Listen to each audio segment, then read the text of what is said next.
안녕하세요. 저희는 스타트업 랩 인 허브입니다. 스타트업 랩 인 허브는 회계법인 창천과 서울 창업허브가 만든 콜라보 프로젝트로서 스타트업 대표들이 평소에 느끼고 있는 경영관리 이슈, 법무, 회계, 세무, 노무, 특허, 지식재산 등에 관련된 솔루션을 제공하는 컨텐츠를 배포하고 있습니다. 저희 스타트업 랩에서 하고 있는 서비스를 통해 많은 스타트업들이 경영관리 이슈를 해결하고 실무적인 도움을 받았으면 하는 바람으로서 이 방송이 시작되고 있습니다. 오늘은 명지코리아의 안성빈 이사님을 모시고 명지코리아가 어떤 서비스나 제품을 제공하고 있는지 한번 알아보도록 하겠습니다. 안녕하세요, 이사님. 네.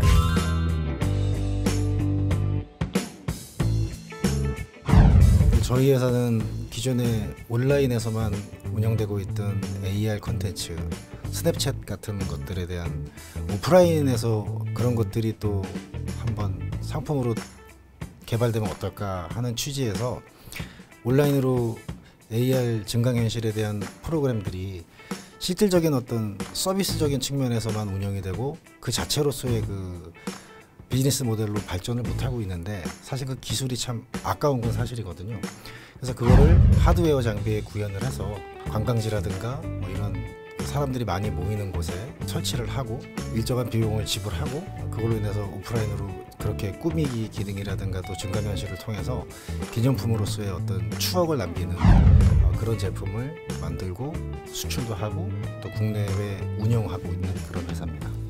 아이들이나 가족들이 되게 즐거운 컨텐츠를 얻을 수 있는 그런 제품이 되겠네요. 이제 뭐 말하자면 평생 간직될 수 있는 행복한 순간의 사진 한 장, 그것이 저희 회사가 이제 그 제품을 만들게 된 이유라고 할 수 있을 것 같습니다. 네, 잘 들었습니다.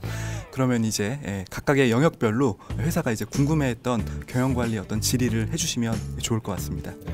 첫 번째는 제가 궁금한 건 사업을 이렇게 진행을 하려고 하다 보니 코파운더, 협력할 수 있는 어떤 동업자 이런 분들하고 이제 필수 불가결하게 일이 진행이 되는데, 그럴 때 회사에 대한 권리, 그러니까 즉 말하자면 그 지분에 대한 어떤 그 배분 이런 것들이 사실 뭐 이렇게 나누면 되지라고 통상적으로 생각들을 할 수 있지만, 그 역할이나 뭐 책임이나 뭐 이런 거에 따라서 적절하게 그 책임과 권한을 나누는 것이 좀 생각보다 쉽지가 않더라고요. 그래서 그런 거에 대한 선례 같은 것이 있으면 좀 듣고 싶고, 또 아니면 또 좋은 방법 같은 것이 있다면 좀 질문으로 드리고 싶습니다. 네, 이 코파운더와 파운더 간의 그 역할을 조정하고 지분율을 결정하는 부분은 사실 이제 정답이 없는 부분이긴 합니다. 왜냐하면 그 회사의 상황과 실제 비즈니스의 연결, 그 다음에 각각 그 사람들이 수용할 수 있는 역할의 범위가 다 다르기 때문에 지분율을 뭐 몇 대 몇이다라고 뭐 칼로 이렇게 자르듯이 결정할 수 있는 상황은 아닌데요. 일반적으로 고려해야 될 포인트는 크게 세 가지가 있습니다. 먼저 첫 번째는 그 동업자와 함께 하지만 사실 이게 주주로서의 역할과 경영진으로서의 역할이 좀 구분돼야 된다.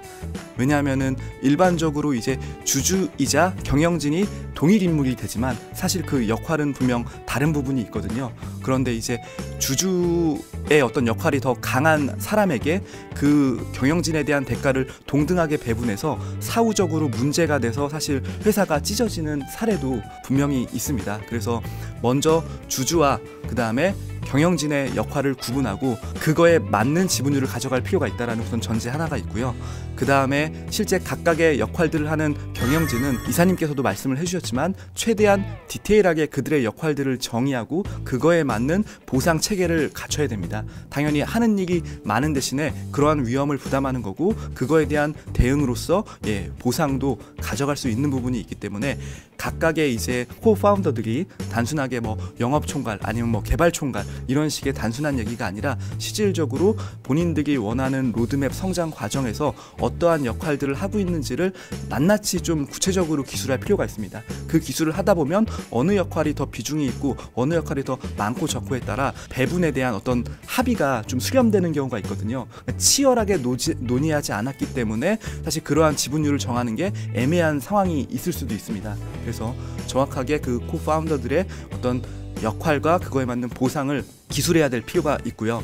마지막으로는 실제 그 사업이 초반에 세팅한 대로 사실 잘 안 될 가능성이 크거든요. 사업이 진행되면 더 크게 성장할 수도 있고 예상외로 애초에 정의된 역할보다 상대적으로 비중이 적거나 더 커질 수가 있습니다. 그러면은 본인들의 역할들이 증감이 발생하는 과정에서 대응되는 보상의 어떤 결과도 재조정돼야 될 필요가 있거든요. 그래서 그러한 역할들이 초반에는 동업계약서란 형태로 디테일하게 내용들이 있지만 사후에 뭔가 주기적으로 나의 역할을 이제 평가받고 그거에 대한 대응으로 지분율을 재조정할 수 있는 어떤 요건들이 기술이 되어 있어야지 나중에라도 건강한 이제 코파운더들의 팀 빌딩이 가능하다고 많이들 알려져 있거든요. 이것까지는 이제 이사님께서 확인하셔야 할 대전제에 대한 부분이고요. 실제 사례를 좀 말씀드리자면 일반적으로 이제 투자자가 바라보는 관점도 그렇고 대표이사가 실질적으로 많은 지분율을 가져가는 건 맞습니다. 왜냐하면 그거에 맞는 위험과 역할을 가장 많이 부담하고 있거든요.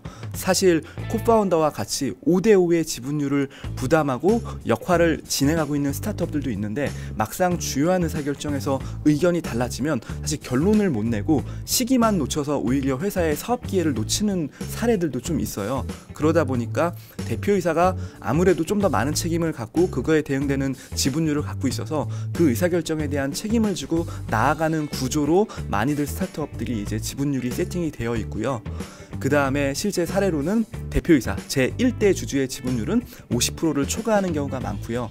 그 다음에 2대 주주의 경우에는 그거에 좀 이제 미달하는, 그건 너무 이제 케이스 바이 케이스로 아까 말씀드린 대로 역할이 너무 다 다르기 때문에 어느 역할들을 수용하냐 그렇지 않냐에 따라서 지분율은 조정이 되지만 한 30% 미만으로 좀 코파운더가 갖고 있고 나머지는 재무적 투자자를 통해서 지분율을 설정하는 경우가 있습니다.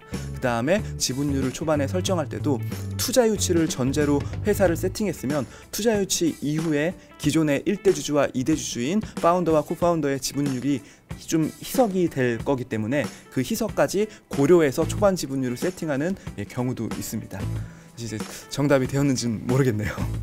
네, 뭐 잘 들었습니다. 제가 추가적으로 또 말씀을 드리자면은 일단은 뭐 회계사님께서 말씀하신 그런 부분이 결국엔 동업 계약서라든지 또는 주주 간 계약서의 형태로 또 작성이 돼야 됩니다. 그리고 참고하실 부분은 주주총회의 결의 정족수인데요. 그 방금 말씀하신 게 대주주가 50% 이상이라고 하신 거는 결국엔 보통 결의 정족수가 출석한 주주의 과반수, 그 발행 주식 총수의 4분의 1 이상이 돼야지 보통 결의가 됩니다. 보통 결의라 하면 일반적인 사항, 예컨대 뭐 이사의 선임이라든지 이사의 보수 등등 이런 걸 보통 결의로 결의를 하고요. 그다음 더 중요한 사항, 예를 들면 정관 변경이라든지 또는 이사의 해임 또는 영업의 중요 사항의 뭐 양도 이런 경우에는 특별 결의 사항으로 넘어가는데요. 이것은 출석 주주의 3분의 2, 그다음에 발행 주식 총수의 3분의 1 이상의 어떤 결의가 있어야 됩니다. 그 100%로 봤을 때 이제 66.7% 정도가 되면 특별 결의를 할 수 있는데요. 이러한 뭐 법적인 요건들을 충분히 좀 고려를 하신 다음에 지분율을 설정하시는 것이 좀 본심일 것 같습니다. 네, 잘하겠습니다. 감사합니다.